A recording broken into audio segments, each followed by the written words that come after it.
এই এই কি করিস? জান্নাত বলল, গাছ কাটি। আপনি কে? আমি জিন। জিন মানে? জিন মানে বুঝো না? জিন ভূত। পাগল নাকি? কি সব উল্টাপাল্টা বলছেন? কি আপনাদের মাথায় কিছু ঢুকছে না তো? শোনেন, রাত 10টা কি 11টা হবে। আমাদের গল্পের নায়িকা জান্নাত আসছে তাদের বাড়ির পেছনে তাদের একটা কাঁঠাল গাছ কাটতে। আপনারা হয়তো ভাবছেন রাতের বেলা জান্নাত কেন গাছ কাটতে আসছে। সামনে বুঝতে পারবেন গল্পে ফিরি। জিন বলল, আরে আমি আবল তাবল বলছি না, আমি আসলেই জিন। তুমি যে গাছটা কাটছো এটাতে আমি থাকি। এই জিন, আমাকে কিছু করবে না, ভালোই ভালো চলে যাও। আমার হাতে কুড়াল আছে, কোপ দিব কিন্তু। আমাকে মারতে পারবা নাকি? আমি অদৃশ্য হয়ে যাব। এখান থেকে চলে যাও। না, যাব না, ঘাড় মটকাবো কিন্তু। না, ঠিক আছে, চলে যাচ্ছি। কথাটা বলে দৌড় দিতে যাবে জান্নাত। তখনই জিনটা জান্নাতকে ডাক দিয়ে বললেন, আচ্ছা একটা কথা বলো, রাতের বেলা বাগানে কেন আসছো? গাছ কাটতে? ফোন কিনবো তাই। মানে? আর বলো না, মা বাবাকে এত করে বলেছি ফোন কিনে দাও, দিচ্ছে না, তাই গাছ কাটতে আসছি। গাছ কেটে বিক্রি করে ফোন কিনবো। তাই নাকি?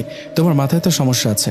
গাছ কাটবা ভালো কথা, অন্য গাছ কাটো। আমি এই কাঁঠাল গাছে থাকি, এই গাছটা কেটো না। অন্য গাছগুলো তো ছোট, আমার লাগবে এটাই। না না না, এটা কাটবা না। তাহলে টাকা কোথায় পাবো? কত টাকা লাগবে তোমার? 20-25 হাজার হলে হবে আপাতত। তাই দাঁড়াও, একটা বুদ্ধি বের করি। কি করা যায়, কি করা যায়? পেয়েছি, বুদ্ধি পেয়েছি। তোমাদের গ্রামে এমন কেউ কি আছে যিনি দুষ্ট মানুষকে দেখতে পারে না, মানুষের ক্ষতি করে? হ্যাঁ আছে তো, খলিল চাচা। লোকটা খুব খারাপ, মানুষের সাথে খারাপ ব্যবহার করে। আরও কত কি। ওনার ছেলে মেয়ে আছে? হ্যাঁ আছে তো, এক ছেলে এক মেয়ে। ছেলেটা তো আমাকে লাইন মারতো, আমি পাত্তা দিইনি। শোনো, তোমার ওই খলিল চাচার মেয়েকে কাল আমি ভর করব। আমি মেয়েটার শরীরে ঢুকে আবল তাবল কথা বলবো, আর তুমি কবিরাজ সেজে ওনার বাড়িতে যাবা, গিয়ে ওনার মেয়েটাকে সুস্থ করে 20-25 হাজার টাকা পাবা। এতে হবে তো? আরে বাহ, মানুষদের মতো জিনদের মাথায় শয়তানি বুদ্ধি আছে দেখি। কি বললে? না কিছু না, কাল কখন যাব? সন্ধ্যায়। জিনের কথায় রাজি হয়ে জান্নাত বাড়িতে চলে আসলো। তার কথা মতো পরের দিন সন্ধ্যার দিকে জান্নাত খলিল চাচাদের বাড়িতে আসলো। জান্নাত খলিল চাচার বাড়িতে আসায় খলিল চাচা বললেন, তুমি সন্ধ্যাবেলায় এখানে কি করছো? কিছু না চাচা, এমনি হাঁটতে হাঁটতে বেড়াতে আসলাম। বেড়াতে আসছো নাকি চুরি করার ধান্দা? না চাচা, কি যে বলেন। আচ্ছা চাচা, আপনার মেয়ে অমন করছে কেন? ওকে ওভাবে বেঁধে রেখেছেন কেন? আর বলো না মা, ওকে মনে হয় ভূতে ধরেছে। কি সব আবল তাবল বলছে, ছুটোছুটি করছে, তাই বেঁধে রেখেছি। এখন আমি কবিরাজ ডাকতে যাচ্ছি।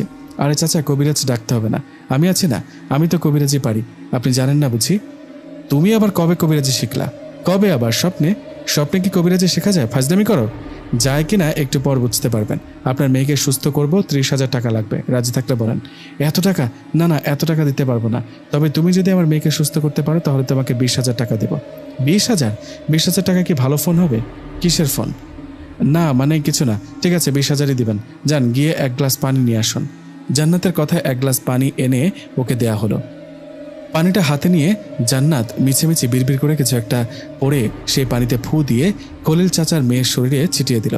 পানি ছিটানোর পর খলিল চাচার মেয়ের শরীরে থাকা জিনটা বলতে লাগলেন, ও মাগো, মরে গেলাম, আমার শরীর জ্বলে যাচ্ছে। এই আর পানি ছিটাবা না, আমি চলে যাচ্ছি, এক্ষুনি এই মেয়েকে ছেড়ে চলে যাচ্ছি, আর কখনো আসবো না। কথাটা বলে জিন মেয়েটার শরীর থেকে চলে গেল। জিন চলে যাওয়ায় খলিল চাচার মেয়ে আগের মতো সুস্থ হয়ে গেলেন। এদিকে মেয়ে সুস্থ হওয়ায় খলিল চাচা তার কথা রাখতে জান্নাতকে 20 হাজার টাকা দিয়ে দিলেন। টাকা পেয়ে তো জান্নাত মহা খুশি। খলিল চাচার কাছে টাকা নিয়ে জান্নাত সেখান থেকে চলে গেলেন। এদিকে জিন বাইরে জান্নাতের জন্য অপেক্ষা করছিল। জান্নাত বাইরে আসায় জিন বলল, কি টাকা পেয়েছে তো? হ্যাঁ পেয়েছি, তুমি তো সেই লেভেলের অভিনেতা। খলিল চাচার মেয়ের শরীরে ভর করে খুব সুন্দর অভিনয় করলে।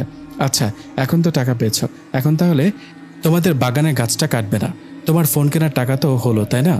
না হয়নি, সহজে তো ভালো ইনকাম হয়। কম দামি ফোন কিনে লাভ নেই, ভাবছি একটা আইফোন কিনবো। আইফোন আবার কি?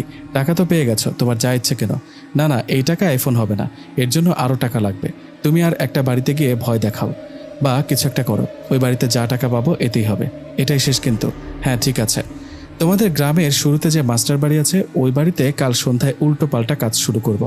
ঘরের চালে ঢিল ছুড়ব, তাদের ঘরের ফ্যানের সাথে লাশ হয়ে ঝুলে থাকবো। পরে তুমি ওই বাড়িতে যাবা, সাথে একটা বোতল নিয়ে যাবা, আর ওনাকে বলবা জিনকে বোতল বন্দি করব। এই বলে উল্টো পাল্টা মন্ত্র বলবা, আমি এসে বোতলে ঢুকবো। ঠিক আছে, মনে থাকবে তো? হ্যাঁ হ্যাঁ মনে থাকবে। কথাটা বলে বাড়িতে চলে গেল জান্নাত। পরের দিন সন্ধ্যার পর সেই বাড়িতে চলে গেলেন জান্নাত।